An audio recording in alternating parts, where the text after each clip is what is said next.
Okay, we're back to read the next chapter, chapter 4 of book 5, Kaya Shows the Way, a sister story. Chapter 4 is called A New Path. By the time Kaya and Tatlo were taken across the river the next morning, everyone was already at work. Kaya found her mother kneeling on a smooth rock, cutting the head off a large salmon and taking out the entrails, which she put into a basket to take to the trash heap. Kaya knelt beside her and used her hands to speak over the roar of the falls. "Speaking Rain is alive. She's over there." Kaya pointed at the opposite shore. Itza sat back on her heels and her eyes filled with tears. It was a long moment before she could answer. "We'll cross the river tonight and bring her back," she sighed. "Go tell your grandmother." She pointed toward the workplaces on the hillside. Kaya found Katsa on an upland rise, spreading salmon eggs to dry on tule mats. Here the smell of the fish was especially strong. Attracted by it, bald eagles and condors circled overhead, riding the winds. The roar of the falls wasn't so loud on this side of the rise, and Kaya didn't have to shout to tell her grandmother about Speaking Rain. Katsa clasped Kaya's hand when she heard that Speaking Rain was alive. She hoped and prayed to hear this, she said. "Tell me what happened to her after you two were separated." Careful not to leave out anything, Kaya told all that had happened to her sister and about her life now with white braids. When Kaya was through, Katsa handed her a basket of salmon eggs. "Hold this while I spread these eggs, and when they're dry, you can have some for yourself to trade. Maybe you can get some beads or a shell to hold them while you're working." Kaya knelt in silence by her grandmother for a long while. Then she said, "Speaking Rain's different now, Katsa." "Do you mean she's grown?" Katsa asked. "She's a little taller, that's true, and her face is rounder," Kaya said. "But she's grown inside. She seems older. I always looked out for her. Now she doesn't seem to need my help anymore." "If she can't see, she'll always need some help," Katsa said. "That hasn't changed, has it?" "She's still blind in her eyes," Kaya said, "but her heart sees things differently, sees things clearly." "Everything you're telling me is good news, but you look troubled," Katsa said. "Didn't you sleep well, granddaughter?" Kaya bit her lip. "I stared at the fire all night," she admitted, "but that's not what troubles me. Speaking Rain told me about an important vow she made, one she won't break, no matter what." "A vow she refuses to break?" Katsa said. "Her spirit is strong then. All that she's been through, she has made her that way." "What was her vow?" "She vowed she would never leave the woman who saved her life," Kaya blurted out. "Because of that, she can't live with us anymore." Katsa looked at Kaya long and hard. "Ahe, your sister is very strong. But listen to me, granddaughter. You have strength too." "Do you mean the strength I need to escape from the enemies?" Kaya asked. "Not exactly," Katsa said. "I mean you have the strength to make hard choices." "Are you telling me I should let Speaking Rain go?" Kaya asked. "I'm not telling you that at all," Katsa said. "You wanted your sister to live. Don't you want her to have the life she chooses?" "But I want her to choose to live with me," Kaya said. "With us. I would miss her so." "You'd miss her too, Katsa." "Ahe, I would miss her very much," Katsa admitted. Her face was grave and she looked sad. "Remember how you wanted Lone Dog to stay with you, but it wasn't her nature to do that? Perhaps now Speaking Rain must follow her own path, just as you must follow yours." The heat shimmering up from the stones made the smell of the fish made Kaya dizzy. She swayed and Katsa clasped her shoulders, then handed her the water basket so that she could drink. I know you love your sister, Katsa said gently. You love your parents and you love your grandparents and Brown Deer and the twins and others. You love many people. So does Speaking Rain. If she loves and respects two mothers now, she has her own hard choices to make. Do you understand me? Kaya wiped her lips on her wrist. Ah, hey, she murmured. Her grandmother patted Kaya's shoulder. You need to rest, she said. Brown Deer is working near the teepee. Stay with her for a while. She'll want to hear about Speaking Rain too. Kaya found Brown Deer kneeling in the shade of the teepee, pounding dried salmon into fine pieces in a stone mortar. Kaya sat down next to her sister and hurriedly told her all about Speaking Rain. I have split feelings, Brown Deer admitted, after Kaya had told her everything. One feeling is happiness that our sister is alive and well. I feel, alive and well. The other sadness that she won't live with us. Ah, hey, I understand, Kaya said right away. It's just the way I feel about your hopes to marry Cutcheek, she went on, surprised to hear herself confessing her feelings too. But you like him, don't you? Brown Deer asked, startled. I do like him, Kaya said, and I know you love each other. I want you to marry, but at the same time, I don't want to lose you. I'm so happy and sad at the same time. Brown Deer set down the stone pestle and put her hand on Kaya's arm. We'll always be sisters, no matter what happens. You'll never lose me, I promise. Now we should think about how we can help little sister with her choice. Kaya scrubbed at her eyes with the back of her hand. Brown Deer's kind words helped ease the ache in her chest. I just wish there was some way for Speaking Rain to choose both Itza and White Braids, she said. Brown Deer scooped the ground-up salmon from the mortar and put it into the basket lined with dried fish skins. We're friends with the Salish, she said. We trade with them, and we join them to hunt buffalo. White Braids could live with us for a time. Is that what you mean? White Braids doesn't speak our language. I don't think she'd want to leave her own people, Kaya admitted. Then she sat up straighter. She wasn't tired anymore, and she had an idea. But Speaking Rain knows both languages now. Maybe she could go back and forth between White Braids and us. What do you mean? Brown Deer asked. She stopped working and looked closely at Kaya. I mean, what if Speaking Rain chose to live part of the year with White Braids and part of the year with us, Kaya said. That way, she could keep her vow to help White Braids, but she wouldn't have to give up our family completely. Brown Deer's eyes lit up. That's a new path to think about. A girl shared by two families and two tribes. We'll have to ask Katsa for her counsel. But first I must finish this. Crane Song will be coming to check on me, and I have so much work to do. Look, the sun is almost high overhead. That evening, Kaya and her parents tied up the canoe on the far shore and started walking upstream toward the Salish village. Itza carried a large woven bag filled with dried cow's roots to give to White Braids in thanks for saving her daughter. I've told you how Speaking Rain came to be our child, haven't I? She said to Kaya. Kaya hurried to keep up with Itza and Tota. We were both still babies, weren't we? She said. She'd heard this story many times.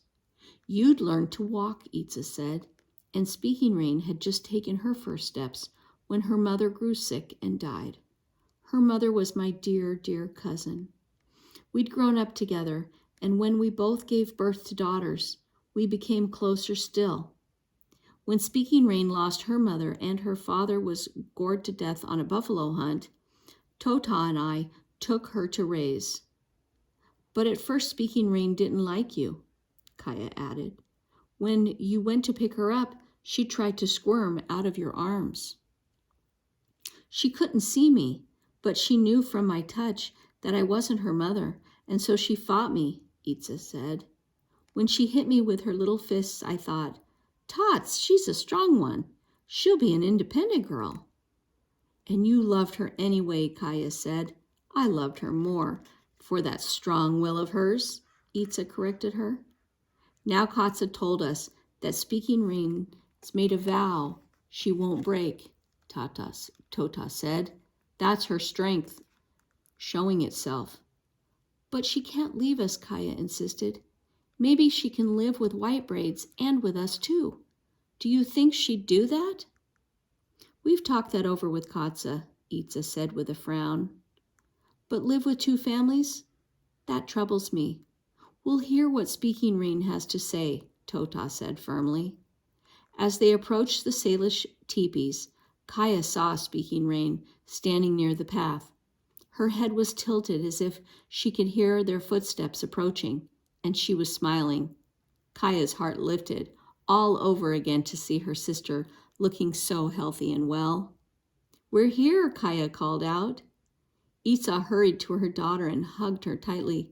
I feared for you, she exclaimed, and how I missed you. Now you're back again. Not saying a word, Tota picked up Speaking Rain. She put her arms around his neck while he held her tightly against his chest for a long time. Then he set her gently down. White Braids, Two Hawks, and Two Hawks' father waited a few paces away. With his hands, he thanked Two Braids for saving his child's life, and we thank Two Hawks and his father for bringing them together again. White Braids has prepared a meal for you, Two Hawks said. Come to our teepee with us. White Braids opened the teepee flaps to let in the cooling wind. As they sat there, shadows lengthened and the evening star began to rise. With Two Hawks interpreting, the talk was slow and respectful, and there was much to say. Kaya watched Speaking Rain's face as she turned first toward one speaker, then toward another, as if she were reaching out to them all. Finally, Tota said gently, Little daughter, you haven't said much. What are your thoughts? Speaking Rain swallowed hard, and she sat up straighter. Tota, before you came here tonight, I told White Braids I'd made a vow to always help her, as she's helped me. We need each other now, I said. She argued with me. She wants me to go back to you. But I can't break my vow. I owe her my life. You understand, don't you? She turned to face White Braids and repeated what she'd said in Salish. Right away, White Braids spoke with her hands. I love this girl very much, but I never wanted to take her from you. I only wanted her to live, to be well, to join her family again. I believe you, Itza signed to her, but I also respect my daughter's vow and her need to keep it. Kaya could hold back no longer. Putting her hand on Speaking Rain's, she said, Listen to me, I have an idea. Then slowly, carefully, she described how Speaking Rain could spend part of her year with White Braids and part with her own family. If you do that, you can choose both of your mothers. Do you think that's possible, little sister? As she spoke, Kaya heard her heart, like a little soft drum beat urging, Find a way, find a way. Do you mean go across the river with you for a few days, then come back here to join White Braids again? Speaking Rain asked. I could do that, but what would happen when the salmon fishing ends and we all leave the big river? Consider this, Tota said. You could go with us to Salmon River country for the winter. Then when it's digging time, we could take you back to the Palusa Prairie, and you could meet White Braids there for the hard work of the digging season, Itza added. Two Hawks spoke for a moment with his father. My father says some of my people can meet you at the Palusa Prairie, then bring you here to the big river again. Everyone will help, Kaya said. Finally, Speaking Rain said slowly, I can follow the path you've shown, sister, I believe I can keep my vow but not hurt anyone. That's more than I could ever have hoped." "Then you'll come to us now?" Kaya asked her sister. "Ahe," Speaking Rain said. "Katsa yao yao, Kaya." Then White Braids put her wrinkled hand on Speaking Rain's shoulder. Kaya knew she too was saying Katsa yao yao. Kaya got to her feet. She was so light with relief that she felt like floating up to the small clouds racing toward the setting sun. "I'll carry your things, sister. Let's go now while it's still light. The others want to welcome you back too." A few days later, Kaya was walking with Speaking Rain to their teepee when she saw people gathered on the plain upstream from the falls. The fishermen caught only as many salmon as the women were able to clean. When they'd caught their limit, they got together for games, trading, and races. Now Kaya saw a group of men sitting with two lines facing each other, playing a stick game. They were drumming to distract the ones trying to guess which hand hid the small bone markers. They kept track of the hands hid with the small bone markers. They kept track of the score with sticks stuck upright in the ground. A few women stood behind the players, singing loudly to add to the confusion. Jokes and shouts and songs echoed across the valley. "I hear so much commotion," Speaking Rain said. "They're playing the stick game, aren't they? Let's join them." "But some riders are getting ready to race their horses," Kaya said. "Let's go there instead. I'll tell you everything that's happening with the races." They hurried toward the long, flat stretch where the riders raced their horses. Kaya loved to watch the beautiful horses run, though it made her ache for Steps High. As she came closer, she realized that one of the riders on his spotted stallion was Cut Cheek. Brown Deer stood on the sidelines with some other women. She had the twins with her. "Is Cut Cheek going to race?" Kaya called as she and Speaking Rain came up to them. "A band from the prairie challenged us," Brown Deer said.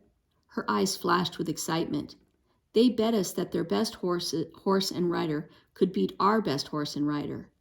Our men chose Cut Cheek." "I hear his stallion's fast," Speaking Rain said. "But look at that gray horse with the other man riding," another girl said. "Those long legs, that sleek neck. They say he's as swift as an antelope." "But Cut Cheek's horse runs like a cougar," Brown Deer said. "And Cut Cheek is a better rider, so he's sure to win. You'll see." The two men rode away from the others toward the far end of the race grounds. "Cut Cheek's horse is straining at the bridle as if he can't wait to race," Kaya told Speaking Rain. "The gray horse is prancing and snorting. He's ready to run too." Kaya held her breath as the starter raised his arms and brought it down. "There they go!" Both horses leaped forward like arrows shot from bows. The riders lay low, their faces close to their horses' necks. The horses lengthened out, running faster with each stride, their tails streaming. Cut Cheek and his horse seemed to blend into the single being, running easily as if they could race forever. "Cut Cheek's ahead," Kaya said. "He's pulling away from the gray. They're coming to the finish line." "Cut Cheek wins," Brown Deer cried out. "I want to ride like he does," Wing Feather cried. "Nimapoo won the bet." Sparrow hopped around like a jackrabbit. As the riders rode back slowly, cooling their horses, Brown Deer waited, smiling. She knew her sister was struggling not to let her feelings show, but her face shone. "You're proud of Cut Cheek, aren't you?" Kaya said. "Ahe," Brown Deer said. "He rode well, but I have something else to be happy about. Just before I came to the race, Crane Song nodded at me." "Was her nod a good sign?" Kaya asked. "It was only a little nod," Brown Deer admitted, but it must mean she's pleased with you," Speaking Rain assured her. At least a little pleased, Brown Deer said. I'm so glad. Would you two look after the twins for a while? I want to tell Cut Cheek. He'll be glad too. I'll work even harder now. Hey, go tell him, Kaya said, giving Speaking Rain's hand a squeeze. We'll take care of these bothersome little brothers of ours. As long as the run of salmon continued, Kaya helped Speaking Rain go back and forth across the river, staying a few days at a time with each of her two families. How the season for fishing on the big river was nearing an end. Speaking Rain would travel with Kaya and her family to higher country for berry picking and hunting, then down to Salmon River country before the snows came. But first there was work to be done, while the men completed their fishing. Kaya knelt beside Brown Deer underneath a tule mat lean-to they'd made on the hillside above the river. Speaking Rain sat beside them, a box turtle shell filled with green paint in her hands. Brown Deer had soaked a buffalo hide in the river and had staked it onto the ground in the shade. Now she's going to paint a design on the hide so that she could make it into a parfleck. Remember, we have to work quickly so that the hide won't dry out. Paint bonds onto a damp hide, Brown Deer said. I'll lay out the shapes and outline them, Kaya said. Kaya, you help me fill with the larger spaces with paint. The tule mat shelter they'd made was a small one, but Totlo managed to creep into its shade. Kaya scratched him behind the ears, and he went to sleep, with his head on the edge of her dress. Brown Deer had already covered the damp hide with a clear mixture of fish eggs to make it smooth and waterproof. Now she laid peeled willow sticks on it in a design and lines and triangles. She dipped a buffalo bone tool into the paint, then expertly traced the design she'd made, drawing the edge of the bone tool down the hide in long, steady lines. Kaya dipped in another tool, letting the porous bone soak up the lovely green paint made from river algae. Then she began spreading it where Brown Deer showed her. White Braids told me that soon she'll go back to her home country, Speaking Rain said. I'll be sad to see her go. She's a fine woman to adopt you in this way, and you'll meet her again at the Palusi Prairie in the spring, Brown Deer said. Will Crane Song be coming with us for the berry picking, or will she go back to Cut Cheek's family when we leave? Kaya asked her older sister. Brown Deer's lips turned up a little as she drew. Crane Song told me this morning that she'll be leaving us. She sat back and looked hard at the lines she'd made, then dipped her tool into the paint again. She said I must work hard even when she's not around to keep an eye on me. But she told me she's satisfied I'll make Cutthroat a good wife. She sighed deeply, as if she'd been holding her breath for a long time. That's wonderful news, Kaya exclaimed. They didn't tell you. Why didn't they tell us? I was afraid it might not be true, Brown Deer admitted. But it is, Speaking Rain said. I heard it in your voice. You're almost singing today. I feel like singing, Brown Deer said. Cut Cheek said his parents will join us soon. They'll visit our family with their gifts. Then in a little while, we'll visit them and give them ours. I'm making this parfleck for Cut Cheek's mother. I want it to be my very best work. You've already made so many gifts, Kaya said. Woven bags of beautifully dyed cords and grasses and baskets filled with dried roots. Brown Deer set aside her tool and picked up a little buckskin bag of powdered pigment. She took the container of brown paint from Speaking Rain and gave her a large mussel shell in its place. Hold this for me now, she said. I want to mix up some red.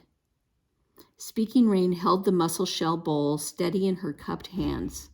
as Brown Deer mixed the dry paint with water. "What will happen next?" she asked. "First, Cut Cheek will live with us for a while," Brown Deer said. "Crane's song says he has to show my parents he'll be a good provider." She took 2 fresh bone tools from her kit and let them soak up the beautiful red paint, the color of sacred powder. "And when he proves himself," Kaya asked, "then we'll make our home with my family for a time," Brown Deer said. "In hunting season, my parents will need our help more than Cut Cheek's family will, so I won't have to leave you right now after all." Her gaze caught Kaya's, and they both smiled. "Soon you'll plan your marriage," Kaya said. The words were good ones. Tatlow's paws twitched in his sleep. He was chasing rabbits in his dreams. Kaya stroked his warm head as she watched paint seep into the bone tools. She thought she would lose Brown Deer when she married, but that was not to be. She thought Speaking Rain would leave them forever, but that wasn't going to happen either. If only she could get her horse back, her life would be complete. As she picked up her bone tool, she felt as if her full heart were glowing like the crimson paint. Okay, and that is the end of chapter 4. And I think I will read The Peek into the Past on the next video.